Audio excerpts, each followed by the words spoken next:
Njengoba sazi ukuthi kunempucuzeko eqhubekayo laphana eThekwini e-People's Park, kune-post laphana-ke ebhalwe ubani? UKhayelihle Potso, ikhomanda, umholi olidayo laphana uMavikela-mbuso. Sanibonani, siyanibingelela. This is Ndofire Soweto TV, lapha sibheka indaba. I-post ebhalwe uKhayelihle Potso, ikhomanda. Insizwa le icula kahle kakhulu ene-talent, bathi i-king ka-live. Uthi uPotso, bafowethu lalani ngenxeba, bebenothando lokusibona kuyiphucuza kuphephisana. Ngihlangabezene nezingqinamba eziningi, kwacaca ukuthi mina kuningi engingakwazi ngomcimbi. Bathintiwe abaculi kodwa mina lutho, kodwa ku-post ngikhona, bese ngimangala mangabe ngingasekho emcimbini. Kulungile bafowethu, isiyobonana, inkosi uma ivuma. Kusho bani? uPotso Khayelihle, ikhomanda. Mawuthi uyakhumbula kahle-ke le post yakhuluma ngawo uPotso yiyo le. Njengoba nibabona laphana noCebo bakhona ngampela ezansi kwamaphathi efika nethwasa lekhansela, bakhona ngampela njengoba nibabona-ke ukuthi bakhona kwi-post.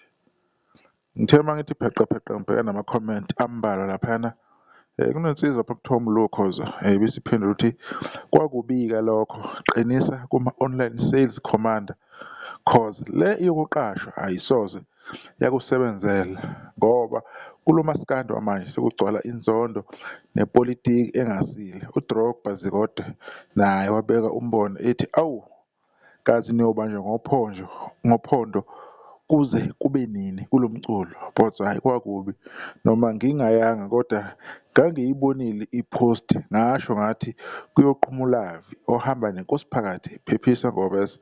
Okusalayo thina siyawazi umsebenzi wakho omuhle, king of life. Wasithi-ke uMamkhwanazi Mshengu, impilo ayinaqiniso. Angeke ngibaphikiseke laba abantu abakhulumile kulokhu abakuvezile. Nami engikwaziyo kuney'nkinga ey'ningi kule micimbi ekhona kamaskandi, kuney'nxushunxushu, kuningi ukubambeka ngophondo okuba khona. Angeke sikubalekele lokho cause abantu abaningi bayakhala, bakhala ngezinto ey'fanayo.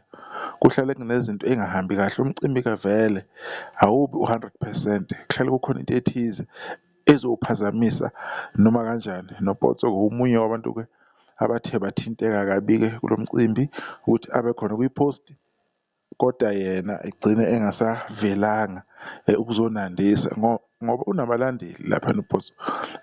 Amavikela-mbuso akhona abemlindele ukuthi uzoba khona naye emcimbini. Uma kungasenzeki sebezophatheka kabi-ke, lokho kungayona-ke into enhle, kodwa ngiyathemba ukuthi indoda izoqina and izovela eminye imicimbi, kodwa lona iwona mcimbi omaskandi abawufunayo kakhulu, abaziyo ukuthi bayayiveza, abalandeli basuke bewulindile the whole year, bathi World Cup yomaskandi. Umcimbi lo kade uhamba phambili omtshengiseni, kuyaziwa ukuthi uma befikile babenza umehluko, o-DSD, omjikijelwa, kuyaziwa izinto ababezenza. OKhuzani noMthandeni babesafika lapho noGatsheni bengakahambi ibanga elide endini nomaskandi, kodwa usizo kakhulu wafika lapho. Kubike nje okwenzekile insizwa ewuPotso. Ipolitiki iningi kumaskandi, abantu kumele bekwazi lokho, akuyi ngoqhawe lakho noma lokhu usuyakubona uma sekwenza kwiqhawe lakho. Ipolitiki iningi ngomaskandi, nokuxhumana nje kahle kahle akubi bikho kuhle kahle ukuthi-ke umuntu ningamfaka kanjani kwi-post, kodwa ithimba okumele limthinte kulungiseka nama-payment ukuthi kugcine kungenzeki, asazi kusuke kwenzakalani. Thina njengabantu ababuka umculo bewulandela nje angeke sikhulumise sigamanxe, kodwa singakukhuluma singananazi ukuthi khona lapho kuhamba kungahambi khona kahle kumaskandi and into ehlala yenzeka iminyaka ngeminyaka. Kodwa-ke akusenani ngoba ulibikela izwe, seliyazi-ke izwe ukuthi kwenzakaleni, kodwa kona umcimbi uyaqhubeka khona laphana e-People's Park. Sithembe ukuthi laba bakhona bazophefoma, bephefome kahle and abantu bazojabula bebabone abaculi abakwi-post futhi befike. Kodwa izinto ey'njengalezi ziyadinga ukuthi zisukunyelwe, zilungiswe ngoba zenzeka unyaka nonyaka, okwenza kungabukeki kahle emcimbini. Nisale kahle, ngiyabonga.